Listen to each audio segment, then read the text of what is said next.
بسم اللہ الرحمن الرحیم۔ اسلام کے 3 مقدس ترین مقامات میں سے ایک مسجد اقصیٰ ہے۔ یہ وہ پاک مسجد ہے جس کی طرف سفر کرنے والے کے لیے بے حد اجر و ثواب لکھا جاتا ہے۔ یہ مسلمانوں کا قبلہ اول بھی کہلاتی ہے۔ تقریباً 1.5 سال تک حضور اکرم صلی اللہ علیہ وآلہ وسلم اور آپ کے صحابہ مسجد اقصیٰ کی طرف منہ کر کے نماز پڑھتے رہے۔ اس میں حکمت یہ تھی کہ مکہ مکرمہ میں تو مشرکین سے امتیاز اور ان سے مخالفت کا اظہار کرنا تھا، اس لیے ان کا قبلہ چھوڑ کر بیت المقدس کو قبلہ بنا دیا گیا۔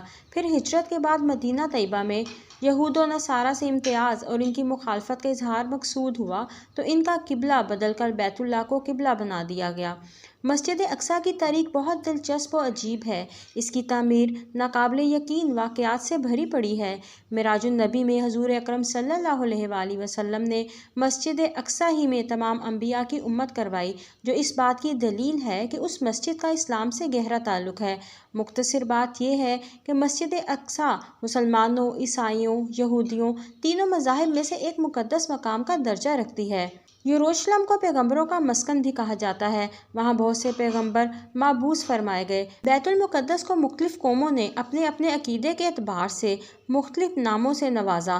یہودی اور عیسائی آج بھی اسے یروشلم کہتے ہیں۔ یہ 2 عبرانی الفاظ یرو اور شلم کا مجموعہ ہے، جس کے معنی امن کا ورثہ ہیں، جو کنعانیوں کے صلح کے خدا شلم کی نسبت سے معروف ہے۔ بیت المقدس سے مراد مبارک گھر یا ایسا گھر ہے جس کے ذریعے سے گناہوں سے پاک ہوا جائے۔ اقصیٰ عربی زبان کا لفظ ہے جس کے معنی بہت دور کے ہیں۔ قرآن مجید میں بیت المقدس یا یروشلم وغیرہ کا لفظ تو ذکر نہیں ہوا، البتہ ان کا تذکرہ انہی الفاظ میں کیا گیا ہے۔ ہر عیب سے پاک اور پاکیزہ ہے وہ پروردگار جو اپنے بندے کو راتوں رات مسجد حرام سے مسجد اقصیٰ تک لے گیا، جس کے اطراف کو ہم نے بابرکت بنایا ہے تاکہ ہم اسے اپنی بعض نشانیاں دکھلائیں۔ بے شک وہ پروردگار سب کچھ سننے والا اور سب کچھ دیکھنے والا ہے۔ مسجد اقصیٰ سے مراد بیت المقدس ہے۔ یہ ارض مقدس فلسطین کا علاقہ ہے۔ حضرت ابو ذر رضی اللہ تعالیٰ عنہ سے مروی ہے، میں نے رسول اکرم صلی اللہ علیہ وآلہ وسلم سے پوچھا کہ زمین میں سب سے پہلے کون سی مسجد بنائی گئی؟ تو آپ نے فرمایا مسجد حرام۔ تو میں نے کہا اس کے بعد کون سی ہے؟ تو نبی کریم صلی اللہ علیہ وآلہ وسلم فرمانے لگے مسجد اقصیٰ۔ میں نے سوال کیا ان دونوں کے درمیان کتنا عرصہ ہے؟ تو نبی کریم صلی اللہ علیہ وآلہ وسلم نے فرمایا کہ 40 سال۔ پھر جہاں بھی تمہیں نماز کا وقت آ جائے نماز پڑھ لو، کیونکہ اسی میں فضیلت ہے۔ احادیث کے مطابق اس مسجد میں ایک نماز 25,000 نمازوں کے برابر ہے۔ ایک روایت کے مطابق مسجد اقصیٰ کو سب سے پہلے خود حضرت آدم علیہ السلام نے تعمیر کیا تھا اور بعد میں حضرت ابراہیم علیہ السلام نے اسے دوبارہ تعمیر کروایا تھا۔ روایتوں کے مطابق اللہ نے حضرت جبرائیل علیہ السلام کو خصوصی طور پر حضرت آدم علیہ السلام کی طرف بھیجا اور حکم دیا کہ مسجد حرام اور مسجد اقصیٰ کی تعمیر کریں۔ ابن ہشام نے اپنی تاریخ میں لکھا ہے جب بنی اسرائیل فلسطین میں مضبوط ہوئے اور ان کی ریاست قائم ہوئی تو حضرت داؤد علیہ السلام نے بیت المقدس کی دوبارہ بنیاد رکھی اور پھر آپ کے جانشین اور فرزند حضرت سلیمان علیہ السلام نے مسجد اقصیٰ کی مکمل تعمیر فرمائی۔ غرض یہ کہ احادیث اور تاریخی روایتوں سے یہ پتہ چلتا ہے کہ بیت المقدس کو کئی مرحلوں اور کئی ادوار میں بار بار تعمیر کیا گیا، نیز اس کی تجدید کئی پیغمبروں نے کی۔ مسجد اقصیٰ کی تعمیر مکمل حضرت سلیمان علیہ السلام کے دور میں ہوئی، جس کی تائید نہ صرف اسلامی بلکہ اسرائیلی روایتوں سے بھی ملتی ہے۔ یہ بات بہت مشہور ہے کہ مسجد اقصیٰ کی پہلی تعمیر حضرت داؤد علیہ السلام اور ان کے بیٹے حضرت سلیمان علیہ السلام نے کی، لیکن یہ بات غلط ہے کیونکہ ہم پہلے بھی حدیث بیان کر چکے ہیں جس میں حضرت ابو ذر غفاری رضی اللہ تعالیٰ عنہ نے حضور اکرم صلی اللہ علیہ وآلہ وسلم سے پوچھا بیت اللہ اور مسجد اقصیٰ کی تعمیر میں کتنے سال کا فرق ہے؟ تو آپ نے فرمایا 40 سال کا۔ اس حدیث سے ثابت ہوتا ہے کہ مسجد اقصیٰ کی بنیاد رکھنے والے بھی حضرت آدم علیہ السلام ہیں۔ اس کے بعد حضرت ابراہیم علیہ السلام نے حضرت آدم کی مقرر کردہ بنیادوں پر مسجد اقصیٰ کی تعمیر نو کی۔ حضرت ابراہیم علیہ السلام کے بعد حضرت داؤد علیہ السلام نے اللہ کی عبادت کے لیے اس عظیم الشان مسجد کا اثر نو تعمیر کا آغاز کیا۔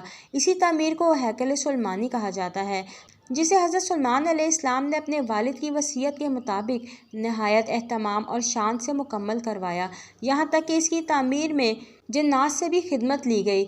کیونکہ حضرت سلیمان علیہ السلام نے مسجد بیت المقدس کی تکمیل کی اور نمایاں اور عظیم الشان تعمیرات آپ علیہ السلام نے کروائیں، اس لیے اسے ہیکل سلیمانی کہا جاتا ہے۔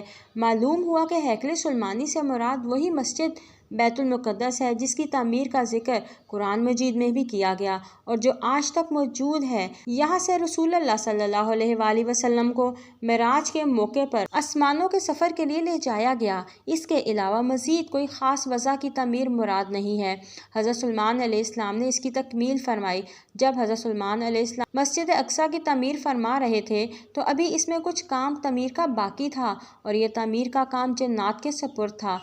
جنات کو تو جانتے ہی ہوں گے کہ ان کی طبیعت میں سرکشی غالب ہوتی ہے، وہ تو حضرت سلیمان علیہ السلام کے خوف سے کام کرتے تھے۔ اللہ تعالیٰ کے پیغمبر کو چونکہ اپنی موت کا پتہ ہوتا ہے تو جیسے ہی حضرت سلیمان کی موت کا وقت قریب آیا تو آپ سوچنے لگے کہ اگر میری وفات کا جنات کو علم ہو گیا تو وہ فوراً کام چھوڑ بیٹھیں گے اور تعمیر رہ جائے گی۔ حضرت سلیمان علیہ السلام نے تعمیر کی جگہ ایک شیشے کا محراب بھی بنوایا ہوا تھا جس میں وہ عبادت بھی کرتے تھے، مسجد کی تعمیر پر نظر بھی رکھتے تھے۔ آپ کا معمول تھا کہ کئی مہینوں تک آپ اس محراب میں رہ کر عبادت کرتے اور جنات کی جرأت نہ ہوتی کہ کوئی اس محراب میں داخل ہو سکے۔ حضرت سلیمان علیہ السلام نے باذن ربانی یہ کیا کہ جب موت کا وقت آیا تو موت کی تیاری کر کے اپنے محراب میں داخل ہو گئے۔ وہ شفاف شیشے سے بنی ہوئی تھی، باہر سے اندر کی سب چیزیں نظر آتی تھیں اور اپنے معمول کے مطابق عبادت کے لیے اپنی چھڑی کا سہارا لے کر کھڑے ہو گئے اور روح پرواز کرنے کے بعد بھی جسم اس عصا کے سہارے اپنی جگہ جمع رہا۔ سلیمان علیہ السلام کی روح وقت مقرر پر قبض کر لی گئی مگر وہ اپنے عصا کے سہارے اپنی جگہ جمے ہوئے باہر سے ایسے نظر آ رہے تھے کہ عبادت میں مشغول ہیں۔ جنات کی یہ مجال نہ تھی کہ پاس آ کر دیکھ سکتے۔ حضرت سلیمان علیہ السلام کو زندہ سمجھ کر کام میں مشغول رہے، یہاں تک کہ سال بھر گزر گیا اور تعمیر بیت المقدس کا بقیہ کام پورا ہو گیا تو اللہ تعالیٰ نے ان کے کیڑے کو، جس کو دیمک بھی کہا جاتا ہے، حضرت سلیمان علیہ السلام کے عصا پر مسلط کر دیا جس نے لکڑی کو اندر سے کھا لیا اور سہارا جیسے ہی ختم ہوا حضرت سلیمان علیہ السلام کا جسم زمین پر گر گیا، جس سے جنات کو پتہ چل گیا کہ حضرت سلیمان علیہ السلام کی روح پرواز کر چکی ہے۔ اس موقع پر اللہ تعالیٰ نے سورۃ السبا میں یوں بیان فرمایا ہے، پھر جب ہم نے ان کو موت کا حکم بھیجا تو جنوں کو ان کی موت کا علم نہ ہوا مگر زمین کی دیمک ان کا عصا کھاتی رہی، اور جب سلیمان علیہ السلام زمین پر آئے تو جنات پر وہ حقیقت کھل گئی، اگر وہ غیب جانتے تو اس خاری کے عذاب میں نہ ہوتے۔